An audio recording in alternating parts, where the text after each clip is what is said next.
ಎಲ್ಲವೂ ಮುಗಿದೇ ಹೋಯ್ತು ಅಂದುಕೊಂಡಾಗಲೇ ಹೊಸ ಅಧ್ಯಾಯ ಒಂದು ಶುರುವಾಗಿದೆ. ಧರ್ಮಸ್ಥಳದ ಬುರುಡೆ ಮತ್ತು ಅಸ್ಥಿಪಂಜರ ಶೋಧ ಪ್ರಕರಣ ಹೊಸ ದಿಕ್ಕಿಗೆ ಬಂದು ನಿಂತಿದೆ. ಯಾವ ಸ್ಥಳದಲ್ಲಿ 17 ಗುಂಡಿ ತೋಡಿ ಏನೂ ಸಿಗದೇ ಇದ್ದಾಗ ವಿಚಾರಣೆ ನಿಂತು ಹೋಗಿತ್ತು. ಇದೀಗ ಅದೇ SIT ಮತ್ತೆ ಬಂಗ್ಲೆಗುಡ್ಡದ ಕಾಡಿನಲ್ಲಿ ಶೋಧ ಕಾರ್ಯವನ್ನ ಮುಂದುವರಿಸಿದೆ. ಸ್ಫೋಟಕ ಸಂಗತಿ ಹೊರಬಿದ್ದಿದೆ. ಧರ್ಮಸ್ಥಳ ಬುರುಡೆ ಪ್ರಕರಣಕ್ಕೆ ಇದೀಗ ದೊಡ್ಡದೊಂದು ಟ್ವಿಸ್ಟ್ ಸಿಕ್ಕ ಹಾಗೆ ಆಗಿದೆ. SIT ಶೋಧದ ವೇಳೆ ಇಂಥದೊಂದು ಯಾರೂ ನಿರೀಕ್ಷೆಯೂ ಮಾಡಿರಲಿಲ್ಲ.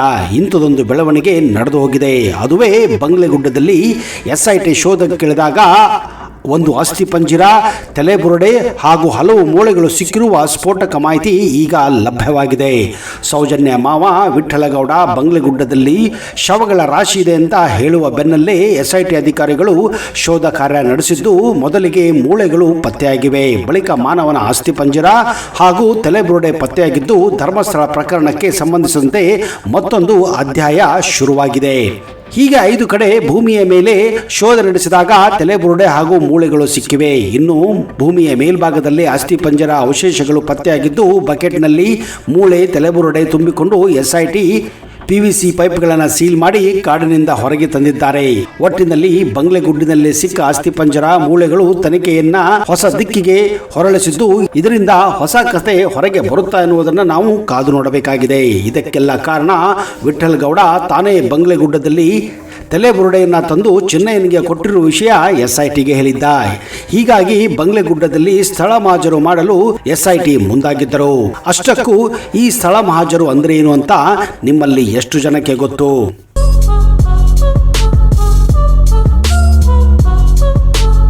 ಸ್ಥಳ ಮಹಾಜರು, ಹೌದು ಸ್ನೇಹಿತರೆ, ಒಮ್ಮೆ ನ್ಯಾಯಾಧೀಶರಿಗೆ ಅಥವಾ ಮ್ಯಾಜಿಸ್ಟ್ರೇಟ್ಗೆ ಸಶಕ್ತ ಕಾರಣಗಳನ್ನ ಕೊಟ್ಟು, ತಕ್ಕ ಕಾರಣಗಳನ್ನ ಕೊಟ್ಟು ಒಬ್ಬ ವ್ಯಕ್ತಿಯನ್ನ ಅರೆಸ್ಟ್ ಮಾಡಿ, ಆಮೇಲೆ ಆ ವ್ಯಕ್ತಿ ಯಾವ ರೀತಿಯ ತಪ್ಪುಗಳನ್ನ ಮಾಡಿದ್ದ, ಕ್ರೈಮ್ಗಳನ್ನ ಮಾಡಿದ್ದ, ಅಪರಾಧಗಳನ್ನ ಮಾಡಿದ್ದ, ಎಲ್ಲಿ ಮಾಡಿದ್ದ, ಯಾವಾಗ ಮಾಡಿದ್ದ ಅನ್ನೋದನ್ನ ತಿಳಿದುಕೊಳ್ಳೋದೇ ಸ್ಥಳ ಮಹಾಜರು.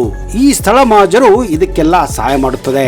ಸ್ಥಳ ಮಹಾಜರು ಅಂದ್ರೆ ಒಂದು ಸ್ಥಳದಲ್ಲಿ ನಡೆದ ಘಟನೆಯ ಸತ್ಯಾಸತ್ಯತೆಗಳನ್ನ ಪಂಚಾಯಿತಿ ಅಥವಾ ಅಧಿಕಾರಿಗಳ ಸಮ್ಮುಖದಲ್ಲಿ ಪರಿಶೀಲನೆ ಮಾಡೋದು, ಸಂಗ್ರಹಿಸಿದ ದತ್ತಾಂಶಗಳನ್ನ ದಾಖಲೆ ರೂಪದಲ್ಲಿ ಸಿದ್ಧಪಡಿಸುವ ಒಂದು ಕ್ರಿಯೆಯಾಗಿದೆ. ಇದು ಸಾಮಾನ್ಯವಾಗಿ ಪೊಲೀಸರು ಒಂದು ಸ್ಥಳಕ್ಕೆ ಭೇಟಿ ನೀಡಿ ಅಲ್ಲಿ ದೊರೆತಂತಹ ವಸ್ತುಗಳನ್ನ, ಸಾಕ್ಷಿಗಳನ್ನ ಮತ್ತು ಇತರ ಸಂಗತಿಗಳನ್ನ ಗುರುತಿಸಿ ದಾಖಲಿಸುವ ಒಂದು ಪ್ರಕ್ರಿಯೆಯಾಗಿದೆ. ಸ್ಥಳ ಮಹಾಜರಿನ ಪ್ರಮುಖ ಅಂಶಗಳು ಈ ರೀತಿ ಇದೆ. ಘಟನೆಯ ಸ್ಥಳ ಪರಿಶೀಲನೆ. ಪೊಲೀಸರು ಅಥವಾ ಸಂಬಂಧಪಟ್ಟ ಅಧಿಕಾರಿಗಳು ಘಟನೆ ನಡೆದ ಸ್ಥಳಕ್ಕೆ ಭೇಟಿ ನೀಡಿಕೊಡುತ್ತಾರೆ. ಅದು ಕೂಡ ಆ ಅಪರಾಧಿಯೊಂದಿಗೆ ಅಲ್ಲಿ ದೊರೆತಂತಹ ವಸ್ತುಗಳನ್ನ, ಫಿಂಗರ್ ಪ್ರಿಂಟ್ಸ್ ಗಳನ್ನ ಮತ್ತು ಇತರ ಸಾಕ್ಷ್ಯಾಧಾರಗಳನ್ನ ಅಲ್ಲಿ ಸಂಗ್ರಹಿಸಲಾಗುತ್ತದೆ. ಜೊತೆಗೆ ಸ್ಥಳದಲ್ಲಿ ಇರುವಂತಹ ಅಥವಾ ಅವರು ಆ ಘಟನೆಯ ಬಗ್ಗೆ ಕೆಲವು ಹೇಳಿಕೆಗಳನ್ನ ದಾಖಲಿಸಿಕೊಳ್ಳುತ್ತಾರೆ. ಇಲ್ಲಿ ಕನಿಷ್ಠ ಪಕ್ಷ 5 ಜನರನ್ನ ಭೇಟಿ ಮಾಡಿ, ಅದೇನಾದ್ರೂ ಆ ಸ್ಥಳಕ್ಕೆ ಸಂಬಂಧಪಟ್ಟ 5 ಜನ ಸಿಕ್ಕರೆ ಅವರ ಹೇಳಿಕೆಗಳನ್ನ ಕೂಡ ರೆಕಾರ್ಡ್ ಮಾಡಲಾಗುತ್ತದೆ. ಮೇಲಾಗಿ ಈ ಘಟನೆ ಯಾವ ರೀತಿ ನಡೆಯಿತು ಅನ್ನೋದನ್ನ ರೀಕ್ರಿಯೇಟ್ ಮಾಡುತ್ತಾರೆ. ಅಂದ್ರೆ ಯಾವ ಒಂದು ಅಪರಾಧವನ್ನ, ಒಬ್ಬ ಅಪರಾಧಿಯನ್ನ ಆ ಜಾಗಕ್ಕೆ ಕರೆದುಕೊಂಡು ಹೋಗಿ ಯಾವ ರೀತಿ ನೀನು ಅಪರಾಧ ಮಾಡಿದೆ ಅನ್ನೋದನ್ನ ಮತ್ತು ಆ ಸೀನ್ ಅನ್ನ ಫುಲ್ ಕ್ರಿಯೇಟ್ ಮಾಡ್ತಾರೆ.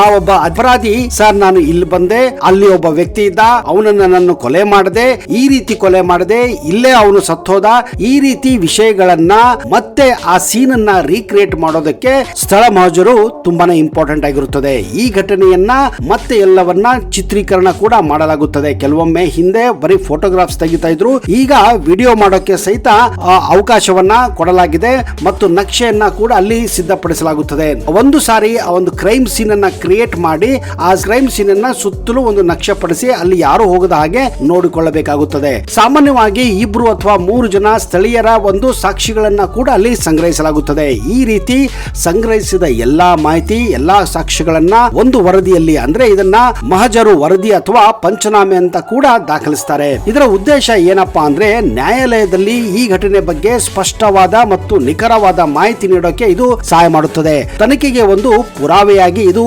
ಕಾರ್ಯನಿರ್ವಹಿಸುತ್ತದೆ. ಘಟನೆಯ ಸತ್ಯವನ್ನ ನಿರೂಪಿಸಲು ಇದು ತುಂಬಾನೇ ಸಹಕಾರಿಯಾಗುತ್ತದೆ. ಸರಳವಾಗಿ ಹೇಳಬೇಕಂದ್ರೆ ಯಾವುದೇ ಒಂದು ಅಪರಾಧ ಅಥವಾ ಘಟನೆ ನಡೆದಾಗ ಅದರ ವಿವರವನ್ನ, ಸಾಕ್ಷಿಗಳನ್ನ ಮತ್ತು ಇತರ ಸಂಬಂಧಿತ ಸಂಗತಿಗಳನ್ನ ಸ್ಥಳದಲ್ಲೇ ಪರಿಶೀಲಿಸಿ ದಾಖಲೆಯ ಪ್ರಕ್ರಿಯೆ ಸ್ಥಳ ಮಹಜರು ಆಗಿದೆ. ಇದು ತನಿಖೆಗೆ ಒಂದು ಅತ್ಯಂತ ಪ್ರಮುಖವಾದಂತಹ ಮೊಟ್ಟ ಮೊದಲ ಹೆಜ್ಜೆ ಅಂತಾನೆ ಹೇಳ್ಬಹುದು.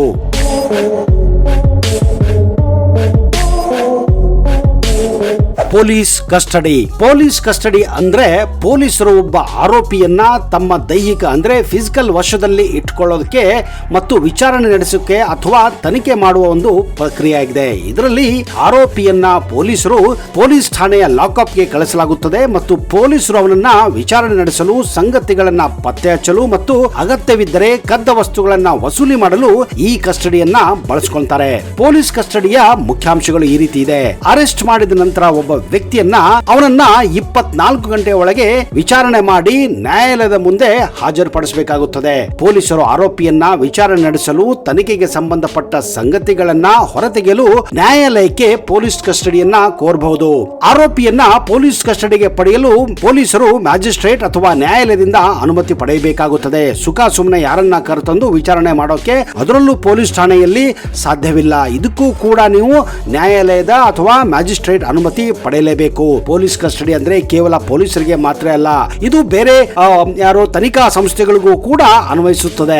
ಪೊಲೀಸ್ ಕಸ್ಟಡಿಯ ಗರಿಷ್ಠ ಅವಧಿ ಇದ್ದೇ ಇರುತ್ತದೆ. ಇದನ್ನ ಪೂರೈಸಿದ ನಂತರ ಆರೋಪಿಯನ್ನ ನ್ಯಾಯಾಂಗ ಬಂಧನಕ್ಕೆ ಒಪ್ಪಿಸಬೇಕಾಗುತ್ತದೆ. ಫಾರ್ ಎಕ್ಸಾಂಪಲ್, ನೀವು ಯಾವುದೇ ಒಬ್ಬ ಆರೋಪಿಯನ್ನ ನ್ಯಾಯಾಲಯದಿಂದ ಇಷ್ಟು ದಿನಗಳ ಮಟ್ಟಿಗೆ ಪೊಲೀಸ್ ಕಸ್ಟಡಿಗೆ ಪಡೆದುಕೊಳ್ಳಬೇಕಾಗುತ್ತದೆ. ಫಾರ್ ಎಕ್ಸಾಂಪಲ್ 9 ದಿವಸ ಆಗಲಿ 14 ದಿವಸ ಆಗಲಿ, ಒಂದು ವೇಳೆ ವಿಚಾರಣೆಗೆ ಇನ್ನೂ ದಿನ ಬೇಕು ಅಂದ್ರೆ ನ್ಯಾಯಾಲಯಕ್ಕೆ ಹೋಗಿ ಮತ್ತೆ ಅದನ್ನ ರಿನ್ಯೂವಲ್ ಮಾಡ್ಕೋಬಹುದು. ಒಂದು ವೇಳೆ ಫಾರ್ ಎಕ್ಸಾಂಪಲ್ 14 ದಿವಸ ಆದ್ಮೇಲೆ ಪೊಲೀಸರಿಗೆ ಆ ಒಬ್ಬ ವ್ಯಕ್ತಿಯಿಂದ ಏನೂ ಕೂಡ ಮಾಹಿತಿಯನ್ನ ಪಡೆಯಕ್ಕೆ ಸಾಧ್ಯ ಆಗಲಿಲ್ಲ ಅಥವಾ ಒಬ್ಬ ಆರೋಪಿ ಏನೋ ವಿಚಾರಣೆ ಮಾಡುವಾಗ ಕೆಲವೊಂದು ವಿಚಾರಗಳನ್ನ ಹೇಳಕ್ ಸಾಧ್ಯವಾಗಲಿಲ್ಲ ಅಂದ್ರೆ ಅವನ ಕಸ್ಟಡಿಯನ್ನ ಎಕ್ಸ್ಟೆಂಡ್ ಮಾಡೋಕೆ ನ್ಯಾಯಾಲಯದಲ್ಲಿ ಪರ್ಮಿಷನ್ ತಗೋಬಹುದಾಗಿದೆ. ಪೊಲೀಸ್ ಕಸ್ಟಡಿ ಗರಿಷ್ಠ ಅವಧಿ ಮುಗಿದ ಮೇಲೆ ಒಬ್ಬ ಆರೋಪಿಯನ್ನ ನ್ಯಾಯಾಲಯ ಬಂಧನಕ್ಕೆ ಒಪ್ಪಿಸಬೇಕಾಗುತ್ತದೆ. ಪೊಲೀಸ್ ಕಸ್ಟಡಿ ಮತ್ತು ನ್ಯಾಯಾಂಗ ಬಂಧನ ಅಂದ್ರೆ ಜೈಲು ಬಂಧನ ನಡುವೆ ವ್ಯತ್ಯಾಸವಿದೆ. ಪೊಲೀಸ್ ಕಸ್ಟಡಿ ಅಂದ್ರೆ ಪೊಲೀಸರ ನೇರ ಉಸ್ತುವಾರಿಯಲ್ಲಿ ಒಬ್ಬ ಆರೋಪಿಯನ್ನ ಇರಿಸೋದು.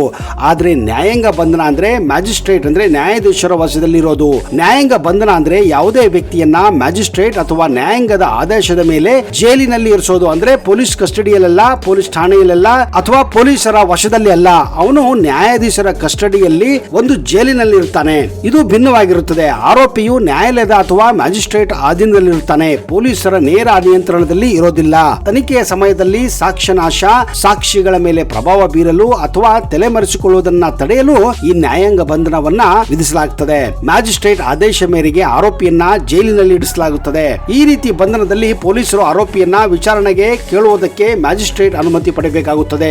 ಅವರ ಕಂಟ್ರೋಲ್ ಅಲ್ಲಿ ಇರೋದಿಲ್ಲ. ಏನು ಜೈಲಿಗೆ ಹೋಗಿ ಮತ್ತೆ ಒಂದು ವಿಚಾರಣೆಯನ್ನ ಮಾಡಬೇಕಾಗುತ್ತದೆ ಮತ್ತು ಆರೋಪಿಯು ಪೊಲೀಸರ ದೈಹಿಕ ನಿಯಂತ್ರಣದಲ್ಲಿ ಇರೋದಿಲ್ಲ. ಇದರ ಮುಖ್ಯ ಉದ್ದೇಶ ಏನಂದ್ರೆ ತನಿಖೆಗೆ ಆರೋಪಿ ಲಭ್ಯ ಇರುವುದನ್ನ ಖಚಿತಪಡಿಸಿಕೊಳ್ಳುವುದು, ಸಾಕ್ಷ್ಯವನ್ನ ರಕ್ಷಿಸುವುದು ಮತ್ತು ಕಾನೂನು ಪ್ರಕ್ರಿಯೆಯಲ್ಲಿ ಸಮಗ್ರತೆಯನ್ನ ಕಾಯ್ದುಕೊಳ್ಳಲಾಗಿದೆ. ಅಪರಾಧದ ಸ್ವರೂಪವನ್ನು ಅವಲಂಬಿಸಿ ನ್ಯಾಯಾಲಯದ ಬಂಧನ ಅವಧಿಯನ್ನ ಬದಲಾಯಿಸಬಹುದು ಮತ್ತು ತನಿಖೆಯ ಪ್ರಗತಿಯ ಆಧಾರ ಮೇಲೆ ಇದನ್ನ ಎಕ್ಸ್ಟೆಂಡ್ ಕೂಡ ಮಾಡಬಹುದು, ಅಂದ್ರೆ ವಿಸ್ತರಣೆ ಕೂಡ ಮಾಡಬಹುದಾಗಿದೆ.